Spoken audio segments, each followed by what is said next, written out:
PG scholar, department of PSM से, government city college and hospital. जैसा कि आप सबको पता है कि सर्वाइकल कैंसर अवेयरनेस वीक चल रहा है, जो कि 22 से 28 जनवरी तक हम इसकी कैंपेनिंग कर रहे हैं। तो आज मैं आप सबको ये सर्वाइकल कैंसर के बारे में थोड़ी और जानकारी देना चाहूंगी। सर्वाइकल कैंसर बच्चेदानी के मुंह के कैंसर को कहते हैं। इसकी अवेयरनेस की जरूरत क्यों है? इसकी जरूरत इसलिए है क्योंकि हमारे पास बहुत से ऐसे बचने के तरीके हमारे पास मौजूद हैं। ये मात्र ऐसा कैंसर है जिसे हम होने से पहले ही पता लगा सकते हैं कि ये होने वाला है या नहीं। तो इसकी अवेयरनेस की कमी की वजह से लोगों को इसके बारे में नहीं पता है कि क्या है, किस तरह फैलता है। इस वजह से दुनिया भर में बहुत सी महिलाएं इससे पीड़ित होती हैं और इससे इनकी मौत भी हो जाती है।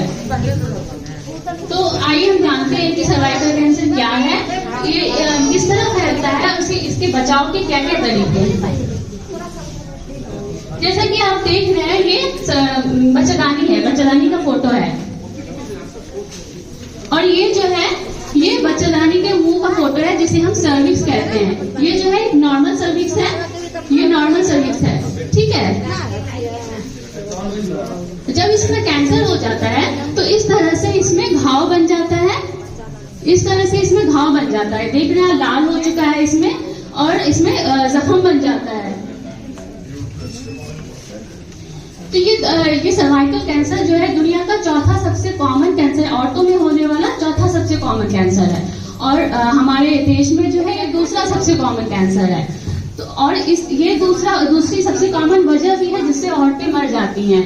हमारे देश में हर साल 1.5 लाख से ज्यादा औरतें इससे पीड़ित होती हैं और आधी से ज्यादा औरतें इससे इनकी मौत भी हो जाती है। और लेकिन अगर इसे पहले से अगर हम पता लगा लें या फिर शुरुआती दौर में अगर हम इसका पता चल जाए तो अगर 10 पीड़ित औरतों में से 9 को हम इसके सही टाइम पे इलाज करने पे हम 10 में से 9 औरतों को बचा सकते हैं। तो हम जानते हैं कि ये किस तरह फैलता है, क्या वजह है इसके होने की। सबसे पहले जो वजह है ये एक कीटाणु होती है। ये कीटाणु जिसे हम ह्यूमन पैपिलोमा वायरस कहते हैं। जिंदगी में कभी ना कभी हर एक औरत इससे एक्सपोज होती है, कभी ना कभी इससे मतलब इन्फेक्शन हो जाता है, हमेशा एक्सपोज रहती है। लेकिन हर एक औरत को ये कैंसर नहीं होता क्योंकि हमारे शरीर में एक इस कीटाणु से लड़ने की एक क्षमता होती है, एक ताकत होती है जिसे इम्यूनिटी कहते हैं। तो ये इम्यूनिटी, ये ताकत जो है हमें अच्छे खान पान, अच्छी साफ सफाई से, पौष्टिक खान पान से हमें मिलती है।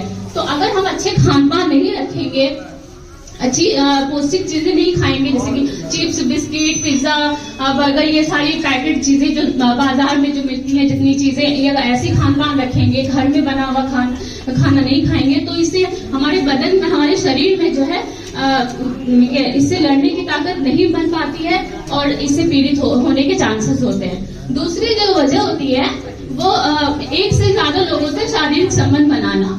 या तो आपके पार्टनर्स बनाए, एक से ज्यादा औरतों से शारीरिक संबंध बना ले तो इससे भी होने के चांसेस होते हैं। या बहुत कम उम्र में अगर शादी हो जाए, बहुत कम उम्र में शादी होने से अगर ये शारीरिक संबंध बहुत कम उम्र में हो जाती है और बच्चे अगर ज्यादा बच्चे पैदा हो 7, 8, 9, 10 अगर ज्यादा बच्चे होते हैं तो इससे भी चांसेस होती है।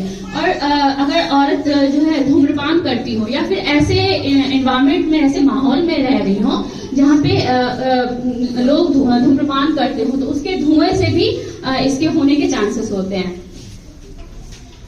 अब इसके लक्षण क्या है? लक्षण शुरुआत में इसका कोई लक्षण पता नहीं चलता, कोई सिम्टम्स नहीं पता चलते शुरुआती दौर में। फिर धीरे धीरे जो है इसमें लक्षण आने लगते हैं, जैसे कि सफेद पानी का जाना, बहुत ज्यादा सफेद पानी का जाना, बदबू के साथ जाना सफेद पानी का। फिर माहवारी के बीच में जो है अगर खून का जाने लगे, जैसे कि आप अगर माहवारी महीने के पहली तारीख को आनी है, फिर अगले मंथ की पहली तारीख को आनी है, लेकिन इस बीच में अगर जैसे 10 या 15 तारीख को फिर से अगर खून जाने लगे तो ये एक लक्षण हो सकता है। या फिर शारीरिक संबंध बनाने के बाद अगर खून जाने लगे, या फिर माहवारी बंद हो चुकी है जिन औरतों की, उसके बाद अगर खून जाने लगे तो ये सारे लक्षण होते हैं। या फिर अगर पैरों में हमेशा दर्द रहने लगे, कमर में दर्द रहने लगे, हमेशा थकान का महसूस हो और शारीरिक खाते टाइम अगर ज्यादा दर्द होने लगे या फिर अचानक से आपका वजन कम होने लगे, तो ये सारे लक्षण होते हैं। शुरुआती दौर के ये सारे लक्षण होते हैं। लेकिन अगर ज्यादा बढ़ जाए ये कैंसर, तो और भी दूसरे सिम्टम्स आने लगते हैं, जैसे कि पाँव फूलने लगते हैं, पेशाब में जलन होने लगती है, मोशन में दिक्कत होने लगती है। तो शुरुआत में तो इतना कोई सिम्टम नहीं आता, लेकिन धीरे धीरे ये सारे लक्षण आने लगते हैं और ब्लीडिंग भी ज्यादा होने लगती है। अब इससे बचने के क्या तरीके हैं? हमारे पास बहुत से ऐसे तरीके हैं जिससे हम पहले से अगर हम उसे अपनाएं तो हम इससे बच सकते हैं। सबसे पहला तो है कि हम अपने साफ सफाई का ध्यान रखें, हाइजीन को मेंटेन रखें। जो शरीर का निचला भाग है उसको हमेशा साफ सफाई रखें, उसका हमेशा कपड़े साफ सुथरे पहने, धुले हुए कपड़े पहने, कॉटन के सूती कपड़े पहने, ठीक है।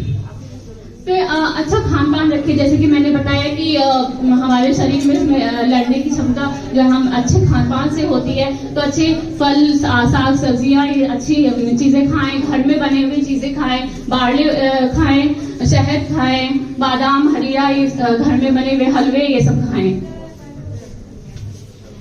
और इसके लिए जो है हमारे पास एक टीका मौजूद है, जिसे हम HPV वैक्सीन करते हैं। जिस तरह आप लोगों ने कोरोना का वैक्सीन लगाया होगा, 2 डोज में लगाया होगा कोरोना का वैक्सीन, तो उसी तरह जो है इसके लिए भी हमारे पास एक वैक्सीन मौजूद है, जिसको लगाने से 90% जो है इस कैंसर से बचा जा सकता है।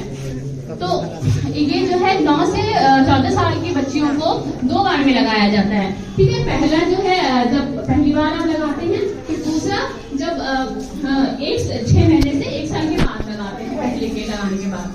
और फिर 15 साल से 45 साल की औरतों को जो है ये 3 बार में लगाया जाता है। पहला जब पहली बार लगाएंगे, फिर दूसरा 1 से 2 महीने के बाद लगाएंगे, और तीसरा जो है 6 महीने के बाद लगाएंगे, ठीक है। और ये जो है, लेकिन इसको लगाने के बाद भी जरूरी नहीं है कि पूरा 100% आप सुरक्षित हो गए। इसके बाद भी जो है इसका स्क्रीनिंग की जरूरत होती है। हो सकता है कि आपको फिर भी हो सकता है इस टीका लगाने के बाद भी आपको हो सकता है इससे आप मतलब इन्फेक्टेड हो जाए। तो इसके लिए एक स्क्रीनिंग करते हैं, हम एक टेस्ट करते हैं जिसको पैप टेस्ट कहते हैं, पैप स्मीयर कहते हैं। इसमें देख रहे हैं जैसे कि ये जो है इस तरह से मरीज को लिटाते हैं और डॉक्टर जो है इनको देखती है, और यहाँ पे एक पतली सी ब्रश लेके हम इसको उससे जो है सर्विक्स से बच्चेदानी के मुंह से एक सैंपल निकालते हैं और माइक्रोस्कोप में उस सैंपल को देखते हैं कि ये किस स्टेज में है, कि मतलब ये जो कैंसर या होने वाला है, हो गया है या फिर नहीं हुआ। ये तीनों चीजें इससे हमें पता चल जाती है कि या होने वाला है या नहीं। हमें इससे ये भी पता चल जाता है कि फ्यूचर में हो सकता है कि ये हो जाए। तो ये तीनों चीजें हमें इससे पता चलती है। और जो है और हर एक औरत को ये टेस्ट कराना चाहिए जिसकी भी शादी हो चुकी है या फिर जिसने भी शारीरिक संबंध बनाए हो। 21 से 65 साल की औरतों को ये कराना ही चाहिए, हमेशा रेगुलर कराते रहना चाहिए। और 21 से 30 साल की औरतों को जो है वो तो हर साल ये टेस्ट कराना चाहिए। फिर 30 साल के बाद अगर आपका नॉर्मल आता है, 65 साल तक हर 3 साल में एक बार कराना है। फिर अगर नॉर्मल आता है तो ठीक है, वरना 65 साल के बाद भी अगर कुछ उसमें ऐसा आ रहा है कि हाँ हो सकता है कि बाद में ये कैंसर में तब्दील हो जाए, तो 65 साल के बाद भी आपको ये टेस्ट कराना है, ठीक है। बस यही है। और तो आप लोग जल्द से जल्द ये जो है वैक्सीन लगवाएं और ये टेस्ट हमेशा हर साल रेगुलरली कराते रहें, और अच्छा पौष्टिक खाना खाएं, अच्छी घर की बनी हुई खाना खाएं, तो ही हम इससे बच सकते हैं, इससे सुरक्षित रह सकते हैं। Thank you.